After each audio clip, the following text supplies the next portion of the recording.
मृग नैनी आँखा पिपल पाते ओठा नागबेली चाल 32 गुणलाई जित्ने केही नि छैन खोट ए माया त गरिस कान्छा बिना सधैँको थ्याङ्क यू सो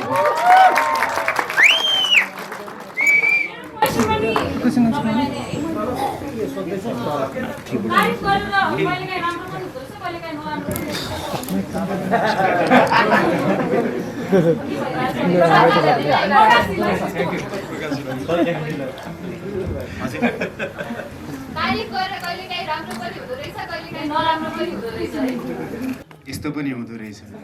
जिन्दगीमा कहिले कहिले थ्याङ्क यू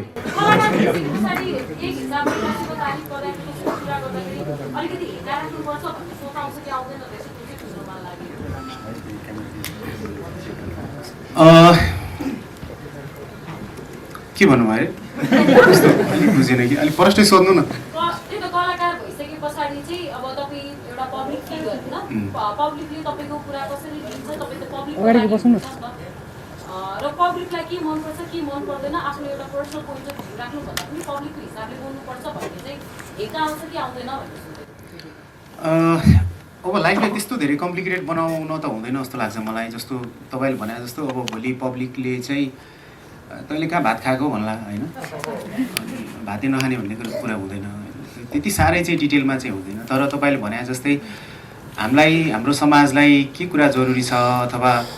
अहिले समाजको आवश्यकता के हो समाज कसरी अगाडि बढ्नुपर्छ समाजको समस्याहरू के हो भन्ने कुराहरूको चाहिँ हेक्का राख्नुपर्छ जस्तो लाग्छ विचारहरू राख्दाखेरि आफ्ना कुराहरू राख्दाखेरि पब्लिकली राख्दाखेरि कहिलेकाहीँ हामी के हुन्छ भने जस्तो यहीँनिर पनि व्यक्तिगत रूपमा अथवा एउटा माहौलमा एक खालको विचार व्यक्त गरिन्छ अहिले कस्तो छ भने चाहिँ कुराहरूलाई एकदमै डिटेलमा सुन्ने अथवा डिटेलमा बुझ्ने विचारहरूको एउटा सौन्दर्य हुन्छ कि कुनै पनि कुराको कुनै पनि विचारको एउटा डेप्थ हुन्छ त्यो म चाहिँ कलामा काम गर्ने मान्छे म चाहिँ भाषामा काम गर्ने मान्छे मेरो कला अथवा मेरो शैली गाली होइन मेरो शैली कलाकारिता हो मेरो शैली भाषा हो मेरो शैली सौन्दर्य हो मेरो शैली विश्लेषण हो मेरो शैली समीक्षा हो म भनौँ न तपाईँले भने जस्तो कुनै व्यक्तिको अथवा कुनै अडियन्स मात्रैको जनता मात्रैको अथवा दर्शक मात्रैको नेता मात्रैको सरकार मात्रैको राजनीति मात्रैको होइन म चाहिँ एउटा स्वतन्त्र सर्जक हुँ जसले समाजलाई पनि छुट्टै तरिकाले हेर्छ जसले समाजलाई शासन गरेकाहरूलाई पनि छुट्टै तरिकाले हेर्छ दुवैजनालाई हेर्छ उनीहरूलाई पनि प्रश्न गर्छ र समाजको चेतनामाथि पनि प्रश्न गर्छ सो तपाईँलाई भने जस्तो समाजले जे भन्छ त्यही भन्ने पनि हुँदैन र अरू कोही कसैलाई चाहिँ त एकदमै राम्रो हो भन्ने पनि हुँदैन सो हामी सर्जकहरू चाहिँ बिचमा रहेर तटस्थ बसेर यो अहिलेबाट होइन धेरै पहिलादेखि नै सर्जकहरू कहिलेकाहीँ चाहिँ उनीहरूको आफ्नो धरातल के हो आफ्नो रुट के हो भन्ने कुरामा कहिलेकाहीँ सर्जकहरूमा प्रश्न गर्ने गरिन्छ म मात्र होइन धेरै राम्रा धेरै ऐतिहासिक सर्जकहरूको पनि एउटा समस्या चाहिँ के हुनसक्छ भने खास ऊ के कसरी सोच्छ त कुराहरूलाई भन्ने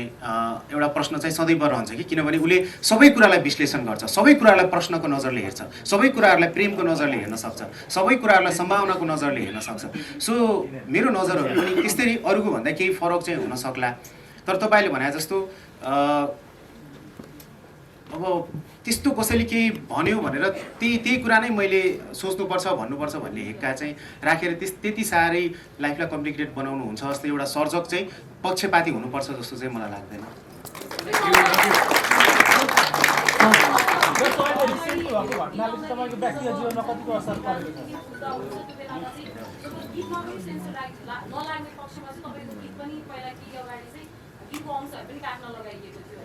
बेला पनि काहीँ न काहीँ अब अलिकति राजनीतिक मुद्दाहरू देखि नै रहेको छ स्वस्तिमाजीले भने जस्तै लिडरहरूलाई पनि प्रश्न गर्नुभएको छ भनेर भन्नुभएको छ होइन सेन्सरको टाइममा चाहिँ यसमा चाहिँ हस्तक्षेप होला भन्ने लाग्छ कि लाग्दैन तपाईँलाई अब अहिलेसम्मको प्र्याक्टिसमा चाहिँ अब सेन्सरको नजर अब के कुरामा पर्छ भन्ने कुरा हुन्छ कि जस्तो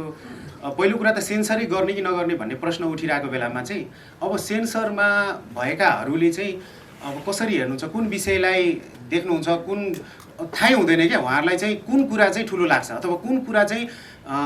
खराब लाग्छ भन्ने थाहै हुँदैन जस्तो हामी सबै इन्डिभिजुअल छौँ हाम्रो नीति कमजोर भएको देशमा तपाईँको संविधान कानुनको कार्यान्वयन कमजोर भएको देशमा चेतना कमजोर भएको देशमा यस्तो हाम्रो जस्तो अस्थिरता भएको देशमा चाहिँ मान्छेहरूलाई चाहिँ सबै कुराहरू यो गलत हो भने जस्तो पनि लाग्छ अनि कसैलाई चाहिँ यो सही हो भने जस्तो पनि लाग्छ त्यसैले हामीले यो अलिकति अस्थिर समयमा छौँ यतिखेर चाहिँ त्यो अब सेन्सरमा बसेका 5 जना होला कतिजना मेरो पहिलो फिल्म हो मलाई कसरी हेर्नुहुन्छ कसरी सेन्सर गर्नुहुन्छ प्र्याक्टिस छैन तर मलाई लाग्छ अब एकजना कसैलाई चित्त बुझेन भने पनि नेपालमा एउटा व्यक्ति यति धेरै पावरफुल भइदिन्छ कि अब उसले चाहिँ होइन यो त राख्नु हुँदैन भनेर केही फन्डा झिक्दिन पनि सक्छ अब अहिले मैले त्यसरी त सोचेको छैन सलल्ल कथा नदी बगे जस्तो बगेको छ जस्तो मलाई विश्वास छ अब कुनै पनि सर्जकलाई लाग्दैन कि यो पार्ट चाहिँ सेन्सर हान्छ होला भनेर नभए त पहिले खर्च नै गरिँदैन नि त्यस्तो स्वस्तिमाजीलाई थ्याङ्क यू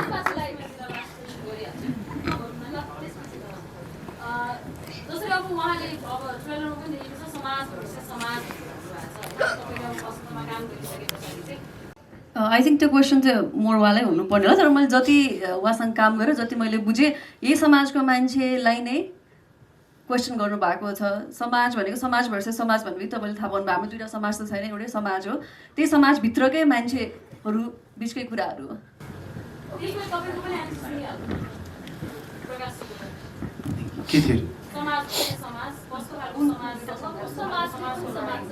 ए समाज फिल्म हेरौँ न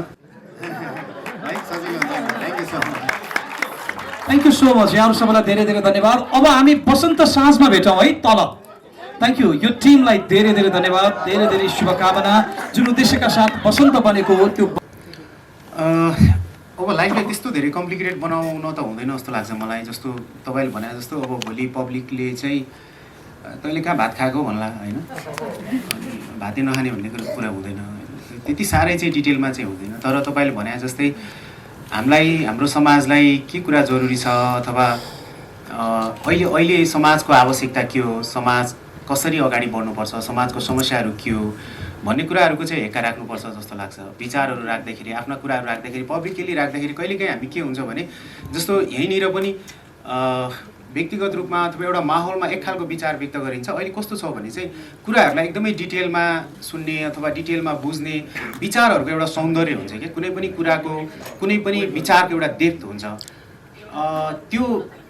म चाहिँ कलामा काम गर्ने मान्छे म चाहिँ भाषामा काम गर्ने मान्छे मेरो कला अथवा मेरो शैली गाली होइन मेरो शैली कलाकारिता हो मेरो शैली भाषा हो मेरो शैली सौन्दर्य हो मेरो शैली विश्लेषण हो मेरो शैली समीक्षा हो म भनौँ न तपाईँले भने जस्तो कुनै व्यक्तिको अथवा कुनै अडियन्स मात्रैको जनता मात्रैको अथवा दर्शक मात्रैको नेता मात्रैको सरकार मात्रैको राजनीति मात्रैको होइन म चाहिँ एउटा